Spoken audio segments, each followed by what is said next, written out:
তার একটি ছেলে ম্যাজিস্ট্রেট হয়েছে এবং দেশে বা সমাজে তার পরিবারে পাড়ায় তার যথেষ্ট নাম। আর মিস্টার আব্দুল কুদ্দুস এখন মাত্র 50 বছর বয়সে, তার চেহারার দিকে তাকালে মনে হয় তার বয়স 70 হয়ে গেছে, অথচ তার বয়স মাত্র 50।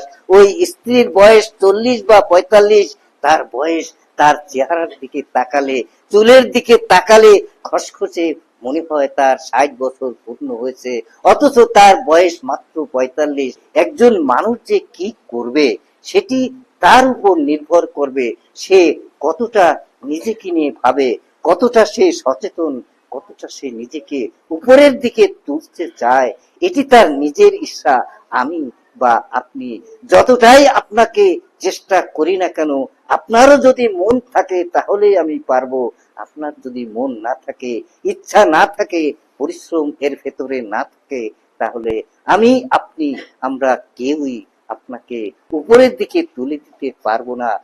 একটা মানুষের মন যখন ভালো থাকে তখন তার শরীরও ভালো থাকে এবং প্রফুল্লতার সঙ্গে সে কাজ করতে পারে এবং সেই কাজ দিয়ে সে আসলে জীবনে ভালো থাকতে পারে। পলিমালী সমাজ কল্যাণ ফাউন্ডেশনের সম্মানিত সভাপতি, আমার কার্যকরী পরিষদের সকল সদস্যবৃন্দ এবং এই পলিমাটি সমাজ কল্যাণ ফাউন্ডেশনের সঙ্গে সংশ্লিষ্ট সকল সদস্য এবং কর্মকর্তা কর্মচারী বৃন্দ, আসসালামু আলাইকুম। আমরা আপনাদেরকে আজ এখানে ডেকে একটু কষ্ট দিচ্ছি, বিরক্ত করতেছি, এর জন্য আমরা আপনাদের কাছে আন্তরিকভাবে ক্ষমা প্রার্থনা করছি। আমরা কেন আপনাদেরকে এখানে ডেকেছি, কি কাজ, সেটি হলো আমরা এবং আপনারা ইতিমধ্যে সভাপতি মহোদয় বলেছেন যে আমরা কেউ দূরের না, আপনারা যা আমরাও তাই, একে অপরের সহযোগিতা করি। আমরা আপনারা আমাদের সদস্য, আমরা একটি প্রতিষ্ঠান, আমরা আপনাদেরকে সেবা দেই এবং আপনারাও আমাদের, এই হলো মূল বিষয়। সংক্ষেপে আমি আমি একটি গল্প বলছি, গল্পটি যদি আপনাদের কাজে লাগে সেজন্য আমরা বলে মনে করেন মিস্টার হারুনুর রশিদ একজন ব্যক্তি আর মিস্টার আব্দুল কুদ্দুস একজন ব্যক্তি। আজ থেকে 30 বছর আগের থেকে বর্তমান পর্যন্ত, তখন যে মানুষটির বয়স ছিল 20 বছর, এখন তার বয়স 50 বছর। তো এইরকম দুইটি মানুষের কথা আমি এখন আপনাদেরকে বলছি। যে মিস্টার হারুনুর রশিদ একজন ব্যক্তি, খেটে খাওয়া মানুষ, তার কোনো জমি জমা কিছু নেই, তিনি একটি পানের দোকান দিয়ে তার সংসার পরিচালনা করেন। এই ব্যক্তিটি আজ থেকে 30 বছর আগে 1995 সালে তিনি তার সংসার শুরু করেছেন, বিবাহ করেছেন, তার স্ত্রী আছে এবং তিনি আছেন, সংসারে তার মা বাবা আছে। এই হলো 4 জন ব্যক্তি, তার সংসার, তিনি সংসার পরিচালনা করেন মাত্র একটি পানের দোকান দিয়ে। সেই আয় দিয়েই তিনি তার স্ত্রী, পিতা মাতা তাদেরকে চালান। তো তাদের জীবন চলতে খুব কষ্ট হয়। তাই তারা স্বামী স্ত্রী মিলে একটি পরামর্শ করলো যে কিভাবে, কোন প্রক্রিয়ায় কাজ করলে আমরা যে অবস্থানে আছি আমাদের এই কষ্টটা লাঘব হবে এবং বর্তমান অবস্থা একটু উন্নত হবে। একটু চিন্তা করি তো। দুইজনে মিলে চিন্তা করলো, সেই চিন্তা করে তারা বের করলো যে আমরা যা আয় করি বছরে, আমরা মাসে, আমি আমার পানের দোকান থেকে 3000 টাকা আয় হয়, সেই 3000 টাকায় আমার সংসার চালাতে কষ্ট হয়। যদি আর 2000 টাকা বেশি আয় করা যেত তাহলে সংসারটা সুন্দর চলত। তো ওরা চেষ্টা করে কিন্তু কোনো কুল পায় না, কিন্তু চিন্তা আছে মাথার ভেতরে, দুইজনের চিন্তা আছে যে আরো 2000 টাকা আমাকে আয় করতে হবে, তাহলেই সংসারটা সুন্দর চলবে। তো ইন দি মিন টাইম সংবাদ পেল যে গ্রামীণ ব্যাংক এলাকায় আসছে এবং তারা মানুষকে লোন দিচ্ছে। তখন ওই স্ত্রী স্বামীকে বললো, এই গ্রামীণ ব্যাংক আসছে, গ্রামীণ ব্যাংক একটা এনজিও, গ্রামীণ ব্যাংক আসছে, তারা মানুষকে লোন দেয়, 5000 করে লোন দেয়। তো 5000 টাকা যদি আমি এনে দিতে পারি তাহলে তুমি কি এই তোমার দোকান 3,000 আয় হয়, সেখান থেকে 5,000 আয় করা সম্ভব, আর 2,000 বেশি আয় করা সম্ভব? হ্যাঁ, আমি পানের সাথে সিগারেট, চা, এগুলো ইত্যাদি ইত্যাদি বাড়াবো। বাড়ালি তুমি আমার একটু সহযোগিতা করবা, তুমি একটু চা বানাই দিলে। এইভাবে যদি করি তাহলে দেখা যাবে যে আমার এই দোকানটা আরো সুন্দর চলবে। এই দুজন পরামর্শ করে সত্যি সত্যি গ্রামীণ ব্যাংক থেকে 5,000 টাকা ঋণ নিল। কন্ডিশন কি? সে প্রতি সপ্তাহে তার একটা যে হার, সেই হারে সে ওই টাকাটা ফেরত দিল। এইভাবে ঋণ নিল, নিয়ে ওই টাকা দোকানে কেনা কিনা বেচা হয়, সেখান থেকে সাপ্তাহিক প্রত্যেক সপ্তাহে একটা কিস্তি তারা দেয়। আর দোকানে মাল তুললো, দোকানে চা বিক্রি করার ব্যবস্থা করলো, ইত্যাদি ইত্যাদি করে। এবং ওই স্ত্রীটা, তার আর কোনো তেমন একটা কাজ নেই রান্না বান্না ছাড়া। তো রান্না বান্না সারে, আর মাঝে মাঝে স্বামীকে এখানে সহযোগিতা করে। কখনো যদি কেউ একটা পান চায়, তাকে পান একটা বানায় দিলে, কখনো কেউ চা চায়, তখন স্বামীরা ব্যস্ত আছে, তখন সে চা বানায় দিল। এরকম সহযোগিতা করে চলতে থাকলো। ঠিকই একটি মাস পরে দেখা গেল গত মাসে তার আয় ব্যয় করে লাভ ছিল 3,000 টাকা, যা দিয়ে সে সংসার চালাতো। কিন্তু এই মাসে দেখা গেল যে আয় ব্যয় করে লাভ তার 5,000 টাকা, সামথিং 5,200 টাকা লাভ হয়ে গেছে। এখন তার সংসারে খরচ তো 3,000 টাকা, কিন্তু 3,000 টাকায় কষ্ট হয়ে যায়। তখন সে দেখলো যে আয় তো বেশি, এই মাস থেকে সে একটু ভালো খাবার খেতে পারে, একটু ভালো পড়তে পারে, এরকম একটা অবস্থা তার ভেতরে আসলো। ইন দি মিন টাইম কিস্তিও শোধ হয়ে গেল। তখন দেখলো যে না, এই লোনের থেকে আসলে মানুষ উন্নতির দিকে যায়। এ হলো মিস্টার হারুনের অবস্থা। একটি বছর পরে দেখা গেল মিস্টার হারুন ওই সংসারে এই পানের দোকান দিয়ে সে যা কিছু করলো স্বামী স্ত্রী মিলে, তার ওই লোন কিন্তু এক বছর ধরে শোধ হয়ে গেল এবং তার সংসারটা সুন্দরভাবে চললো। তখন তার স্ত্রী বলল যে আগে 3,000 টাকায় আমরা সংসার চালাতাম, কিন্তু এখন তো 5,000 আয় হয়, আমি 5,000 খরচ করতে দেব না, আমি অন্ত 1,000 রেখে দেবো। ঠিকই স্বামী বললো, তা তো ঠিক, এটা ভালো কথা, তুমি যদি 4,000-এ পারো তা আমার সমস্যা। 1,000 রেখে দিল এবং 12 মাসে তার 12,000 টাকা জমা হয়ে গেল। এ আছে মিস্টার হারুনের কথা। এবং ওই 12,000 টাকা সে আলাদা রেখে দিয়েছে। এবার আসি মিস্টার আব্দুল কুদ্দুস। এও একজন ব্যক্তি, সে ওই সময়কার একজন ব্যক্তি। কুদ্দুস সাহেবও ওই রকম, তার পরিবারের সংখ্যা 4, তার স্বামী স্ত্রী বাবা মা। কিন্তু সেও লোন নিল, নিয়ে দেখা গেল তারা দুইজনে শুধু কুটুর মুটুর বাদে গন্ডগোল করে। পারিবারিক ভাবে তারা একে অপরের সঙ্গে মিলেমিশে চলে না। না চলার কারণে কি হলো, ওই বেটাটার মনে দুঃখ, ওই বেটিটার মনেও দুঃখ। স্বামী স্ত্রী কখনো শান্তিতে থাকে না। আর এই অশান্তি থাকার কারণে তোর সংসার যা ভাবে চলে চলতেছে। সে কৃষিকাজ করে, কিন্তু তার মনটা অতটা ভালো না, স্ত্রীরও ভালো না, স্বামীরও ভালো না। আর এই মন ভালো, একটা মানুষের মন যখন ভালো থাকে তখন তার শরীরও ভালো থাকে এবং প্রফুল্লতার সঙ্গে সে কাজ করতে পারে এবং সেই কাজ দিয়ে সে আসলে জীবনে ভালো থাকতে পারে। আর যেহেতু এই পরিবারে দুইজনের ভেতরে সুসম্পর্ক নাই, তাই তারা মনের দিক দিয়ে যেমন ভালো নাই, তারা শরীরের দিক দিয়েও ভালো নাই।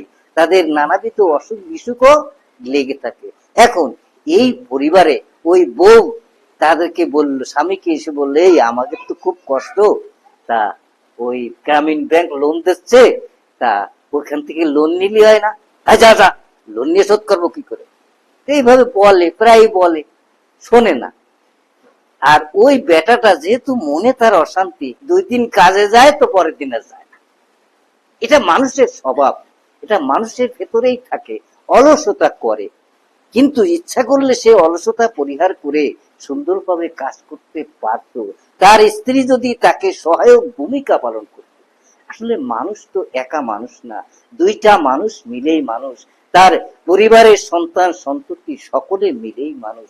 এই সকল মানুষগুলো যদি শান্তিতে থাকে, সুখে থাকে, তাহলেই পরিবারের কর্তা সুখে থাকে। তো এই পরিবারটি এমন নয়। তবু ওই কয়েকবার বলার পরে দেখা গেল ওই বেটাটি দেখলো ঠিক আছে, ঠিক আছে লোন নেব। সে লোনের জন্য গ্রামীণ ব্যাংকে প্রস্তাব করলো, গ্রামীণ ব্যাংক থেকে 5,000 টাকা ঋণও নিল। কিন্তু যেহেতু এদের ভেতরকার অবস্থা ভালো না, ওই ওই পুরুষটি সুন্দরভাবে কাজ করে না, যথাযথভাবে তার পরিবার পরিজন চালানোর জন্য আয় করে না, এরপরেও তার মাথায় চেপে বসলো সাপ্তাহিক কিস্তি।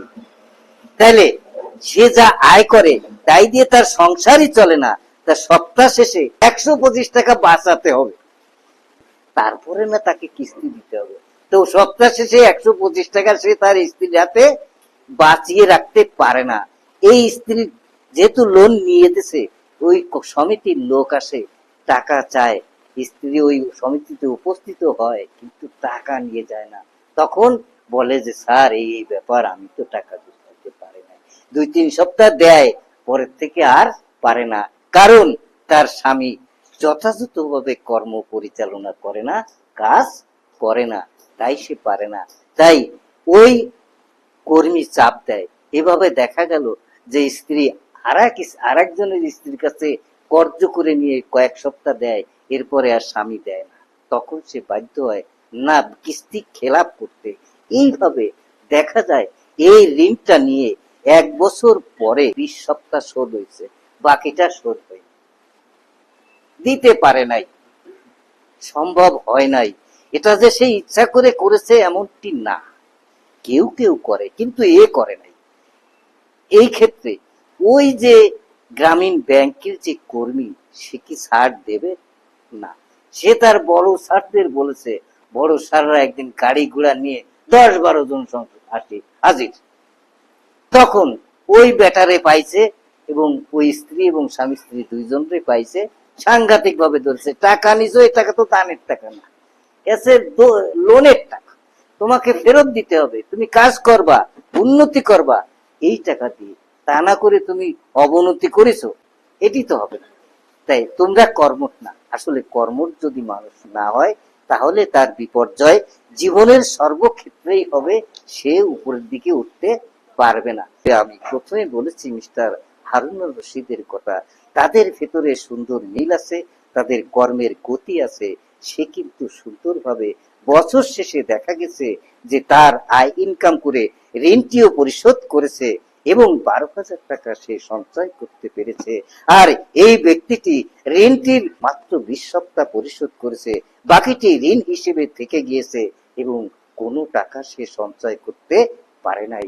কাজেই একজন মানুষ যে কি করবে সেটি তার উপর নির্ভর করবে, সে কতটা নিজেকে নিয়ে ভাবে, কতটা সে সচেতন, কতটা সে নিজেকে উপরের দিকে তুলতে চায়, এটি তার নিজের ইচ্ছা। আমি বা আপনি যতটাই আপনাকে চেষ্টা করি না কেন, আপনারও যদি মন থাকে তাহলেই আমি পারবো, আপনার যদি মন না থাকে, ইচ্ছা না থাকে, পরিশ্রম এর ভেতরে না থাকে, তাহলে আমি আপনি আমরা কেউই আপনাকে উপরের দিকে তুলে দিতে পারবো না। তো যাই হোক, মিস্টার হারুনের কথা বলেছি, সেই মিস্টার হারুন 1 বছরে তার 12,000 সঞ্চয় এবং ঋণটি পরিশোধ। তো এইভাবে যদি 30টি বছর যায়, তার ছেলে মেয়ে হয়েছে, কেউ কোনো ছেলে তার ইউনিভার্সিটিতে পড়ে, একজন ইউনিভার্সিটিতে বের হয়ে ম্যাজিস্ট্রেটের চাকরি পেয়েছে, আরেকটা ছোট, এবং ওই পরিবারের যে সচ্ছলতা তা দেখলে চোখে পড়ে। সেই কুড়ে ঘরটি এখন আর নেই, সেই কুড়ে ঘর এখন বিল্ডিং এ রূপ নিয়েছে এবং সে মাঠে 5 বিঘে জমি ক্রয় করতে সমর্থ হয়েছে। এটা কার জন্য? ওই দুইজন ব্যক্তিদের জন্য। তার বাবা মা এখন আর নেই ঠিকই, কিন্তু তাদের কুলখানি হয়। ওই পরিবারটি তার পিতামাতার জন্য প্রত্যেক বছর কুলখানি করে, তাদের জন্য দোয়া করে, একটি অনুষ্ঠানের ব্যবস্থা করে। এই হলো মিস্টার হারুনের অবস্থা। আজ তার পরিবারটি সচ্ছলতার দিকে চলে গিয়েছে, তার একটি ছেলে ম্যাজিস্ট্রেট হয়েছে এবং দেশে বা সমাজে, তার পরিবারে পাড়ায় তার যথেষ্ট নাম। আর মিস্টার আব্দুল কুদ্দুস এখন মাত্র 50 বছর বয়সে, তার চেহারার দিকে তাকালে মনে হয় তার বয়স 70 হয়ে গেছে, অথচ তার বয়স মাত্র 50। ওই স্ত্রীর বয়স 40 বা 45, তার বয়স তার চেহারার দিকে তাকালে, চুলের দিকে তাকালে খসখসে মনে হয় তার 60 বছর পূর্ণ হয়েছে, অথচ তার বয়স মাত্র 45। এই হলো অবস্থা। তো যাই হোক, আমরা কেন এই গল্পটি বললাম, এটি একটি কাল্পনিক গল্প। এই গল্পে একটি পরিবারের উন্নয়নের কথা বলা হয়েছে, আর আরেকটি পরিবারের অবনতির কথা বলা হয়েছে, অথচ দুই পরিবারই গ্রামীণ ব্যাংক থেকে মাত্র 5,000 টাকা ঋণ নিয়ে তাদের জীবন পরিচালনা করার জন্য শুরু করেছিল। একটি পরিবার উপরের দিকে উঠেছে, আরেকটি পরিবার নিচের দিকে নেমে গিয়েছে। এই গ্রামীণ ব্যাংক শত চেষ্টা করলেও যে নিচের দিকে গিয়েছে তার দিকে আর ফিরে তাকাবে না, কারণ কেউ আপনার দিকে ফিরে তাকাবে না যদি আপনি নিজে আপনার দিকে ফিরে না তাকান। স্রষ্টা নিজেই বলে দিয়েছে যে নিজেই আমার কাছে সাহায্য চায়, তাহলেই আমি তাকে সাহায্য করি। এই অবস্থা তাই ব্যক্তি জীবনে, আমাদের পারিবারিক জীবনে আমি যদি ভালো থাকতে চাই, আমি যদি সুন্দর থাকতে চাই, তাহলে আমাকে সচেষ্ট থাকতে হবে, সুন্দর থাকতে হবে। এই হলো মোটামুটি একটি গল্প। তো এই গল্পটি আমি কেন বললাম সেটি নিশ্চয়ই আপনারা খেয়াল করবেন। এখন যে আলোচনা হবে ওই গল্পের দিকে মাঝে মাঝে মন রাখবেন, যে মিস্টার হারুনুর রশিদ কিভাবে তার জীবনটি পরিচালনা করতে চেয়েছিল, তাদের পারিবারিক সম্পর্কটা কেমন ছিল। ওই সম্পর্কটা যদি আমরা সুন্দর রাখতে পারি, তাহলেই আমরা উপরের দিকে উঠতে পারি। আপনার সন্তান আজ বড় হয়ে 10 বা 15 বছর হয়ে আপনি কি চান তার পিতার মতো মাঠে যাক, পিতার মতো পান বিক্রি করুক? আপনি তার চান সে স্কুলে পড়ুক এবং স্কুলে পড়ে সে যথেষ্ট জ্ঞানী হোক এবং এই দেশের কাজে লাগুক, করুক সে ব্যবসা, করুক সে অন্য কিছু, এবং সেই অবস্থা তৈরি করে দেওয়ার দায় দায়িত্ব সম্পূর্ণ আপনার। সে কিভাবে উপরে উঠবে তার উপযোগী পরিবেশ তৈরি করে দেওয়ার দায় দায়িত্ব আপনার। জি, আমরা আমাদের কর্মীদেরকে আপনাদের কাছে পাঠাই, গ্রামে পাঠাই, তারা আপনাদেরকে ঋণ দেয়, সঞ্চয় আদায় করে, ঋণ আদায় করে। এই যে কাজ, এই কেন এটি করে, আপনি যাতে আপনার আর্থিক অবস্থাটাকে এই টাকা নিয়ে যথাযথ খাতে ব্যবহার করে মিস্টার হারুনের মতো আপনি আপনার উন্নয়ন ঘটাতে পারেন, সেই জন্য তারা এই কাজটি করে। এটি একটি দিক, অর্থ দেয়া এবং আদায় করা। এই অর্থ আপনাকে মনে, প্রতিষ্ঠানের কাছ থেকে যে অর্থটি আমি নিয়েছি, এই অর্থটি দান নয়, এটি একটি সাহায্য, এবং এই সাহায্য আপনাকে নিয়ে যথেষ্ট এটি মনে রাখবেন। এবং মিস্টার হারুনের মতো যদি আপনি বারবার এই অর্থটি যথা নিয়মে পরিশোধ করতে থাকেন, তাহলে ওই গ্রামীণ ব্যাংকের কাছে, যদি ধরেন এই পলিমাটির কাছে, এই কর্মীর কাছে আপনি যেমন ভালো হিসেবে প্রতীয়মান হবেন, ভালো হিসেবে প্রমাণিত হবেন, তখন ওই কর্মী, তখন ওই ম্যানেজার আপনাকে আরো ভালো হিসেবে দেখবে, যে না, এই ব্যক্তিটি সুন্দরভাবে ঋণ নিয়ে তা যথাযথভাবে পরিশোধ করে, এবং গরু কেনার জন্য যে ঋণটি নিয়েছিল সে গরু ক্রয় করেছে, এবং সেই গরু প্রতিপালন করে 50,000 টাকার গরু বছর শেষে সে 1.5 লক্ষ টাকা বিক্রি করেছে। ইতিমধ্যে সে ওই ঋণটি পরিশোধ করেছে। তখন ম্যানেজার সাহেব দেখবে, না, এই পরিবারটি টাকার যথাযথ ব্যবহার করতে পারে, সুন্দর টাকার ব্যবহার করে সে নিজের উন্নতি ঘটাতে পারে এবং প্রতিষ্ঠানের ঋণ যথাযথভাবে ফেরত দিতে পারে। কাজেই আপনারা এই কাজটি যে করলেন, এটি ঠিক, যে অর্থ একটা বিষয়, আর সাথে সাথে আপনি ওই টাকার অপব্যবহার করছেন কিনা, আপনি আপনার উন্নতি করতে পারছেন কিনা, এটিও আপনি আমাদের যে কর্মী আছে তার কাছ থেকে পরামর্শ নিতে পারেন, এবং আমাদের যে ব্যবস্থাপক আছে তার কাছ থেকেও পরামর্শ নিতে পারেন। এটিও আমাদের কাজ। শুধু টাকা দেয়া এবং টাকা ফেরত আনা, এটিও যেমন কাজ, সাথে সাথে আপনি উন্নতি করতে পারছেন কিনা, আপনার অবস্থার উন্নতি হলো কিনা, এটি দেখাও আমাদের কাজ। এখন আমি যে আরেকটি সংক্ষেপে একটি কথা বলি, সেটি হলো আমরা আমরা মানুষটা যে যে অবস্থানে আছি, এই অবস্থান থেকে নিচে চলে যাওয়ার নাম অবনতি, আর ওই অবস্থান থেকে উপরের দিকে উঠার নাম হচ্ছে উন্নতি। এই অবনতি এবং উন্নতি আমরা অর্থ দিয়ে মাপি, অর্থ দিয়ে মাপি। অর্থ প্রথম বিষয়। এখন আমাদেরকে এর সাথে আরো কিছু আছে, মানসিকতা, সুখ, শান্তি, এগুলো উন্নতির একটা সূচক। তো অনেক পরিবার আছে লক্ষ লক্ষ কোটি কোটি টাকা, কিন্তু সুখ নাই, শান্তি নাই, সেটিও উন্নতির লক্ষণ না। আপাত দৃষ্টিতে আমরা দেখি ওই পরিবারের অনেক কিছুই আছে, ওরা বোধহয় সুখী, কিন্তু প্রকৃতপক্ষে ভেতরে গেলে দেখা যাবে ওরা সুখী নয়। শুধু অর্থ থাকতে হবে, সাথে সাথে মনের অবস্থাও সুন্দর থাকতে হবে এটি। আর এই কারণে যা হোক, সেটি আপনাদের সেই মনের শান্তি কোনো কেউ এনে দিতে পারে না, তবে পরামর্শ দিতে পারে। সেই পরামর্শটা নিলে আপনি মনের শান্তি কিভাবে পাবেন সেটিও আপনি পেতে পারেন।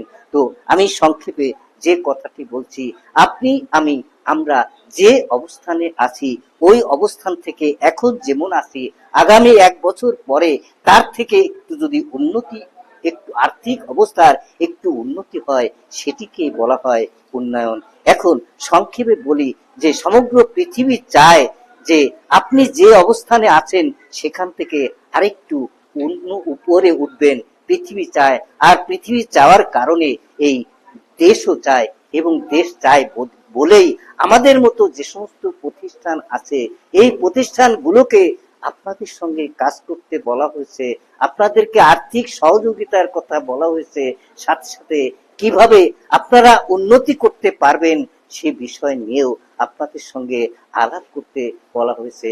সংক্ষেপে আমি একটি যে ছোট গল্প বললাম এবং এই অবস্থার উন্নয়ন সম্পর্কে যে কথাটি বললাম, এই হলো আমার প্রাথমিক আলোচনা।